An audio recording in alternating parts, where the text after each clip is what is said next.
Ya, Assalamualaikum warahmatullahi wabarakatuh. Perkenalkan, Ibu Nida Urahmah. Di sini pengampu mata kuliah Bahasa Indonesia Umum untuk semester 1. Untuk jadwal perkuliahan, di sini Ibu mengajar dari lokal A sampai lokal F. Untuk lokal F, hari Senin pukul 9 sampai 10.50 WITA. Kemudian untuk lokal A, hari Selasa pukul 11 sampai 12.50 WITA. Lokal B untuk hari Rabu pukul 9 sampai 10.50 WITA. Kemudian lokal C hari Rabu pukul 11 sampai 12.50 WITA. Kemudian kelas D hari Kamis pukul 9 sampai 10.50. Kelas E hari Selasa pukul 11 sampai 12.50. Kemudian manfaat mata kuliah.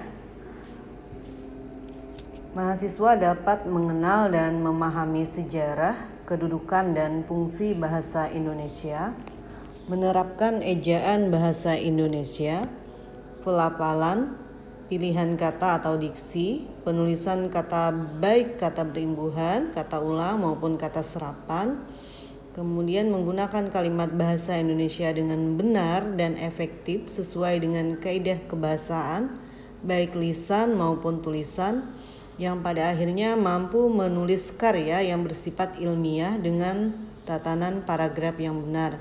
Karya ilmiah di sini yang dimaksud biasanya berupa tugas akhir mahasiswa atau skripsi. Deskripsi mata kuliah merupakan gambaran umum perkuliahan kita selama 1 semester. Di sini ada 9 materi yang akan kita bahas. Kemudian di sini hanya secara singkat dijelaskan mengenai 9 materi tersebut. Yang pertama, sejarah, kedudukan, dan fungsi bahasa Indonesia. Terkait dengan sejarah kedudukannya, kenapa kita menggunakan bahasa Indonesia, tidak menggunakan bahasa Melayu, itu nanti akan dibahas di materi di sini. Kemudian fungsi bahasa Indonesia juga terkait ada sebagai bahasa negara, kemudian ada sebagai bahasa nasional. Untuk materi yang kedua, yaitu mengenal 4 keterampilan berbahasa, diantaranya ada menyimak, membaca, menulis, dan berbicara. Jadi keempat aspek ini nantinya saling berkaitan, di mana mahasiswa harus mampu menguasai 4 keterampilan aspek tersebut. Sebagai contoh, misalnya di dalam berbicara, aplikasinya adalah melalui diskusi. Kemudian menulis, misalnya menulis artikel, buku, dan lain-lain. Yang ketiga ada ragam bahasa. Ragam bahasa di sini terbagi ada beberapa macam. Yang pertama ada ragam lisan dan ada ragam tulis. Kalau ragam lisan itu biasanya terkait oleh situasi, kondisi, ruang, dan waktu.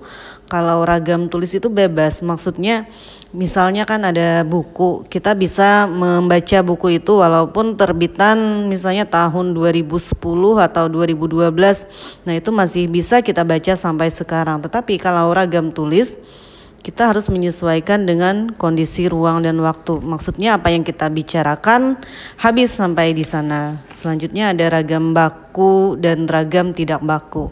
Kalau ragam baku ini biasanya kita gunakan di tempat-tempat resmi, misalnya di dalam perkuliahan seharusnya mahasiswa diwajibkan menggunakan bahasa Indonesia. Kalau ragam tidak baku bisa kita gunakan di dalam pergaulan sehari-hari atau di lingkungan keluarga. Ada juga ragam sosial dan juga ragam fungsional. Di sini maksudnya ragam sosial itu ragam yang sesuai dengan keadaan atau lingkungan, kemudian ragam fungsional itu sesuai dengan fungsinya. ejaan-ejaan bahasa Indonesia. Yang pertama ada ejaan Panopasian. Ini adalah ejaan yang pertama kali digunakan oleh orang Indonesia. Kita bisa melihat di tulisan-tulisan zaman dulu atau di novel-novel terdahulu seperti Siti Nurbaya, kemudian tenggelamnya kapal Panderwijk. Nah, di situ mereka masih menggunakan ejaan Panopasian. Kemudian yang kedua ada ejaan Swandi. Kalau ejaan Swandi ini merupakan terusan dari ejaan Panopasian. Ciri khas dari ejaan Swandi ini di mana kata depan dan kata sambung itu dipisah jadi satu. Kemudian yang ketiga ada ejaan yang disempurnakan. Ejaan yang disempurnakan di sini adalah ejaan yang kita pakai sampai sekarang, di mana di ejaan tersebut kita menggunakan tata cara penulisan yang benar, kemudian penempatan huruf besar, huruf kecil, dan lain-lain. Selanjutnya, fonologi. Di dalam fonologi kita akan mempelajari ada huruf abjad, kemudian ada huruf vokal, konsonan, diptong, gabungan konsonan, serta penyesuaian ejaan unsur serapan. Sebagai contoh, misal huruf abjad. Di sini mahasiswa diharapkan mampu menyebutkan huruf A sampai Z. Maksudnya di sini adalah tata cara pengucapan, pembedaan, misalnya huruf O dengan U. Morfologi. Di dalam morfologi kita mempelajari kata. Ada kata baku, kemudian kata bentukan atau kata berimbuhan, kemudian ada kata ulang, dan ada juga kata serapan. Misalnya sebagai contoh, penggunaan kata baku ini dilihat dari penulisan. Ada yang menggunakan kata ambulans, ada juga yang menggunakan kata ambulan. Sebagai mahasiswa nanti kalian dituntut harus bisa memahami yang mana menggunakan kata baku dan tidak baku. Di situ kan ada penambahan kata S, jadi ambulan atau ambulans. Berikutnya tentang sintaksis. Sintaksis di sini berkaitan dengan kalimat. Adapun materi yang akan kita bahas ada konsep dasar kalimat, kemudian ragam kalimat, ada kalimat efektif, dan ada analisis kesalahan di dalam pembuatan kalimat. Maksudnya konsep dasar kalimat di sini, kalimat tersebut sekurang-kurangnya harus memiliki subjek, predikat, objek, dan keterangan. Seperti yang kita ketahui bahwa di dalam unsur kalimat itu harus terdapat SPOK. Kemudian sebagai contoh misalnya fungsi kalimat, di sini ada kalimat pertanyaan, ada kalimat pernyataan, dan ada kalimat perintah. Nah, di situ mahasiswa diharapkan mampu memahami apa yang dimaksud dengan kalimat pernyataan, kemudian kalimat perintah, kemudian kalimat pertanyaan. Selanjutnya ada paragraf. Paragraf itu sekurang-kurangnya ada 5 kalimat. Yang dibahas di dalam materi ini ada jenis-jenis paragraf, kemudian teknik pengembangan paragraf, ada syarat-syarat paragraf, kemudian paragraf yang kohesi dan koheren. Materi yang terakhir, karya tulis ilmiah. Di sini kita akan membahas tentang jenis-jenis karya ilmiah, ciri-ciri karya ilmiah, struktur karya ilmiah, contoh artikel populer. Contoh karya ilmiah, kalian dapat melihat skripsi, kemudian ada proposal skripsi, paper, buku. Maksudnya dari karya ilmiah itu adalah suatu karya yang dapat dipertanggungjawabkan. Yang di sana harus terdapat daftar pustaka yang relevan.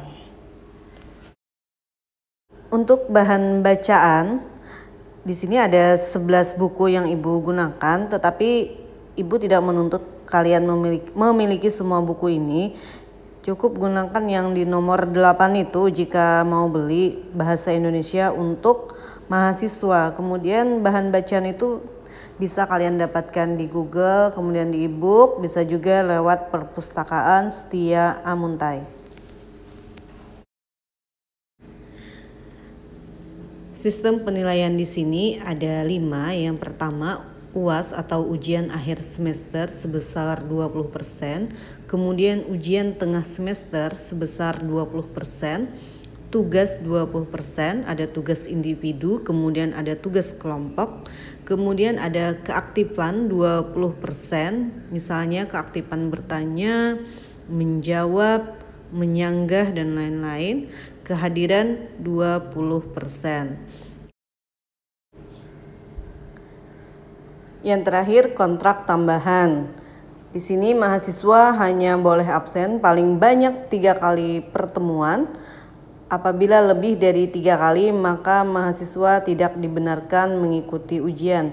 Absen di sini maksudnya tidak hadir lah. Kemudian untuk informasi lebih lanjut silahkan dibaca di slide ini. Sekian video dari Ibu. Terima kasih.